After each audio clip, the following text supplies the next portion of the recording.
Okay, well, let me turn the camera on. Okay, you just have to press it once. It doesn't need to be held down. Right now we're in eye intelligent mode, or it's fully automatic mode, and there's a couple menus on the top. You have the mode you're in, which is eye auto, whether you're doing HD video or AVC HD format for recording movies, your megapixels, the quality, the flash mode, shake reduction, number of pictures, the battery level, and it'll also tell you this AF tracking feature, which we'll go into a little bit later. Let me talk about some of the buttons on here, and we have the wide angle and telephoto, your playback button, a mode button for changing between different kinds of modes, flash, exposure compensation, timer, macro, your display button, and a trash button. But the trash button also functions as a quick menu item. And if you press that, any of the options that you could change normally, you can kind of just flip through really fast and adjust, such as your movie quality recording, your megapixels, burst mode, any kind of little effects like black and white or sepia, or turning the GPS on and off. The next thing, can't really change too much right in this mode. In fully automatic mode, it just kind of obviously picks the best that it thinks it needs and goes with it. Eye auto mode's kind of finicky. So in low light situations, it is really kind of a mixed bag and doesn't do that great a job if the flash is off. If you shoot with the flash on, the eye auto mode will pretty much use flash for all low light situations and any mostly indoor shots as well, which is okay and is what most compacts in this area and this kind of form factor do anyway, which is always using flash. And you'll get the image and it'll be with flash on it, and it may not be the best looking image, but it'll be sharp and clear and you'll be able to see everything.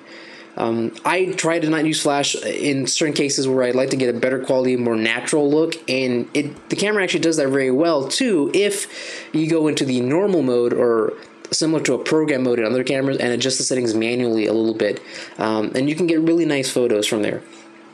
Eye auto really kind of is half and half about stuff, so I'm a little disappointed in that, only because I'm used to having a little bit better auto modes, but I also remember that in consideration, this camera is geared toward people that are going to be traveling and outdoorsy, and what eye auto mode will generally do, even with some decent ample light situations like indoors, it'll actually make a worse quality photo than if you just taken it by yourself and picked a couple settings, and it'll look really grainy and really weird, but it'll do really high shutter speed, which makes sense because most people are going to be out here going to be going around, having stuff moving all over the place or taking fast objects, and in that case, you'd want the fastest shutter speed you can take to get the shot blur free, especially if you don't have the flash on. So it's actually not bad if you think about where it's coming from, what it's trying to do. It's trying to get you the most blur-free shot that it can do, and it'll use a higher shutter speed and a higher ISO, and you lose some picture quality, but it'll get the shot without the flash.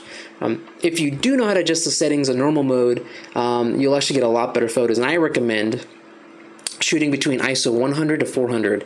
You can do ISO 800 on this camera if you're willing to do a little bit of post-production cleanup and just do some denoising filters or getting rid of some basic noise, and then the photos are really are usable and it's nice and it's okay.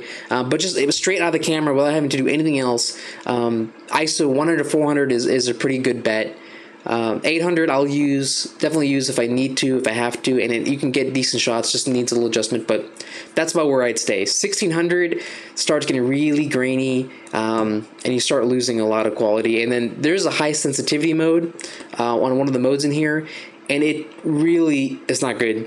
I mean, the pictures are so grainy, so pixelated, so bad, I don't even know I included it, but if you have to take a shot and you can't use a flash and that's all you got, it's available, so you could try that out.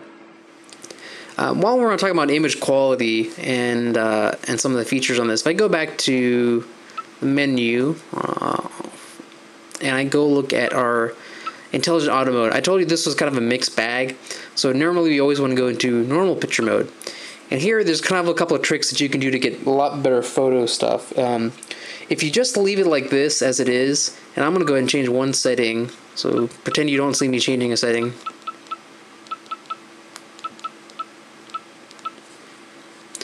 And you try to say, I'm trying to take an ISO 100 image, which is really low for the amount of light that's in this room.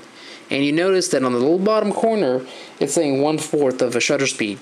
That shutter speed, if I took it, which I did, is kind of make it really dark, and it really isn't enough. Especially with that, really you'd want to go up a higher ISO or do a longer shutter speed at a set mount. But the camera won't do it. when it's handheld. So a couple of things you can do. If you go ahead and go back into the menu system and you go to record, you can scroll all the way down to the minimum shutter speed, and instead of auto, change it to 1 second. If you do this, and you now try to take a picture handheld, it'll now say 1 second. It'll give you a little flashing red that, hey, that's not going to be good enough, and whatever, but it actually will come out actually right, and it actually comes out a lot better. So if you go back and look at those two photos, you can see a lot darker, a lot brighter, and the clarity and sharpness is actually still pretty decent. You get a little bit blur, that's why I was shaking a little bit, but the optical image stabilization is actually really good, and to be able to handheld a 1 second shot and still get a sharp image is really, really great. So I'm really actually like that a lot. The fact that I can go down to a half second, a second, or a quarter second and still get sharp, near sharp images or pretty sharp images actually helps a lot. The other thing that you can do, because I said while it's handheld, which is a key thing, which took me about an hour to figure out why this was not working, you can actually get longer shutter speeds. But in the specs, this thing actually says that it can do from 8 seconds up to 60 seconds. What they didn't tell you is in how you actually get to that. And how you do that is you basically have to leave the camera alone. It automatically knows that it's in a tripod or a stable situation. So if I went and I tried to now take if I focused, it'll say up, it says 1 second, that's not really too great. Okay, no problem. It won't do anything. However, if you now go to scene mode and then go to night scenery or night portrait mode, and then leave it sitting down, and you click on it, it does 1.3, or up. It'll go anywhere from 1 second to 8 seconds automatically for you, which is kind of really nice. So only, however, if you're actually, I shouldn't have done that. Only, however, if you're actually on a stable surface. If I pick this back up and I try to take it, it won't do anything more than 1 second max or less. That's it. You're stuck. It already knows that you're kind of not going to get a shot out by longer than 1 second on a handheld. But leaving it down, and you focus on it, and you can see it, it'll go down to 1.6 or 1.3 or whatever, and so on and so forth. So that's actually really nice. It'll go up to 8 seconds. The other way to get longer exposure speeds, shutter times, is to actually go to starry sky mode. And in starry sky mode, you'll actually get the 15, 30, and 60 seconds, which is really great because you could do 15, 30, and 60 seconds at ISO 100 and get really nice shots. I actually have one that I just took out, as I don't organize very well for moving around the menu. If I go back, here I actually took one at ISO 100 for 30 seconds, and you can't see through here, but when I zoom in, I'm going to move up a little bit slowly. You can actually see some of the stars that picked up on the side, and there actually is Orion's belt that's just kind of sitting there, which is kind of nice. So it actually will pick up and do good quality night shots if you want. One of the competitors to this camera that's coming out soon is the Pentax WG1. I think it only has a 4 second exposure time max, which that sucks. 4 seconds is not enough to do night photography, and being able to do up to 8 seconds even on a platform, if you have to have it on a tripod or something, is great. And 1 second handheld is amazing, and doing up to 60 seconds is really great because even my SLR only does max out at 30. So 60 seconds, really nice. Put it on low ISO and you'll get great night shots. Okay, let me talk about the quick menu option, which is kind of nice. So you hit the little quick menu or the trash button here on the bottom, and you get a lot of the menu items that you might want to touch, such as turning the GPS on, burst mode, the autofocusing method, white balance, ISO settings, megapixel, HD recording mode, and so on and so forth. And each mode in scene mode has a different kind of options available to you, but in normal mode you'll have kind of the biggest set that you can adjust. Let me talk about the white balance settings. You have your standard white balance for auto white balance, indoor, sunny, cloudy, etc., etc., and also setting your white balance that you can hit by hitting the display button. And it's kind of nice. You can actually adjust the tone really quick to whatever color you might need. And this is actually really useful in certain situations where you have a white balance set and you need to quickly readjust for different lighting conditions. Maybe you're going out of the hallway and they got incandescent lights here versus what was in another room, and then you go to another place. and then you walk outdoors or something. The only annoying thing is that you can't actually manually set the white balance from this menu. You actually have to hit the menu button, go into the recording or still picture mode, scroll down till you see white balance, click on that, go to white balance set, click on that, then click on something white. It'll take it, it'll set the white balance and say, oh, okay, I'm good, I'm done. I have now set the white balance to whatever your gray card or white card was. So it's kind of a lot of menus to get back to set that, and I'm used to setting my white balance all the time. But it's nice to at least have, this is nice to be able to click on the adjustment knob really quickly from where you set it, but it's just a little bit extra work, but not that big a deal. But it would be nice if they made in a firmware update if they actually added that option up here or another extra button. The next thing I wanted to go through was some of the autofocus options that are available, which is actually quite a lot. You have the standard one area, and it'll just try to pick the biggest area to focus on. Spot focusing, which is great. Face detection. Autofocus tracking, which again, I said we'll go over a little bit later, but it's kind of neat. 23 area autofocusing, and that's pretty much it. But that's actually gives you a lot of focusing options if you need it.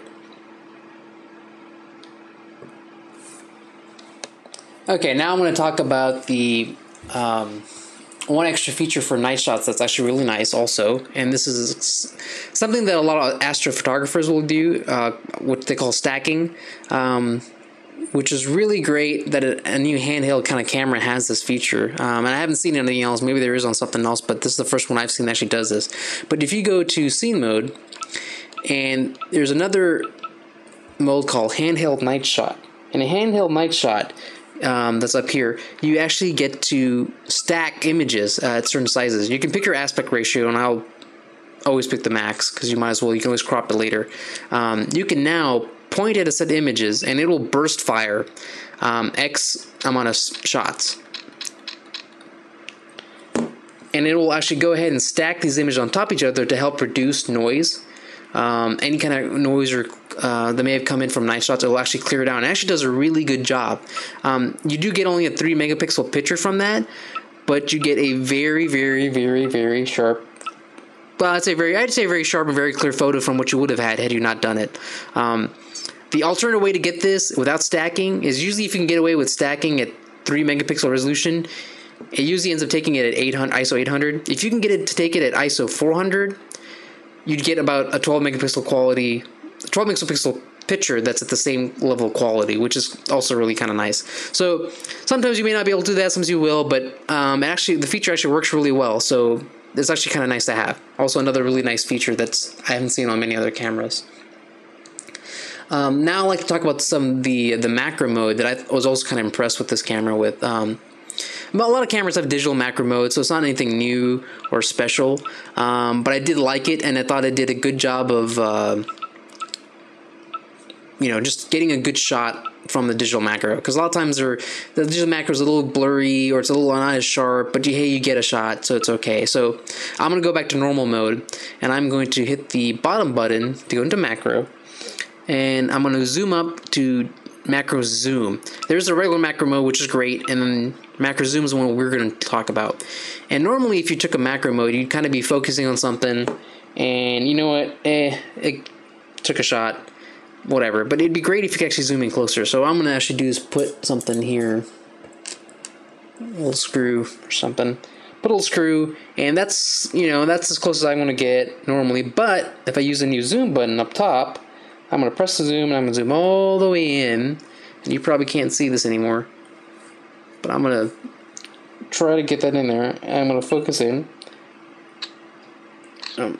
Take that shot, and it took it. And if I now go back and look at it, which again you probably can't see too well, but trust me, I'll put the photos up, and it does actually a really good job of taking a nice, sharp, clear digital zoom photo. So really nice. Another really nice feature. Again, digital macro has been there for a long time. It's not something new, but I was surprised at the quality. It actually does a really good job.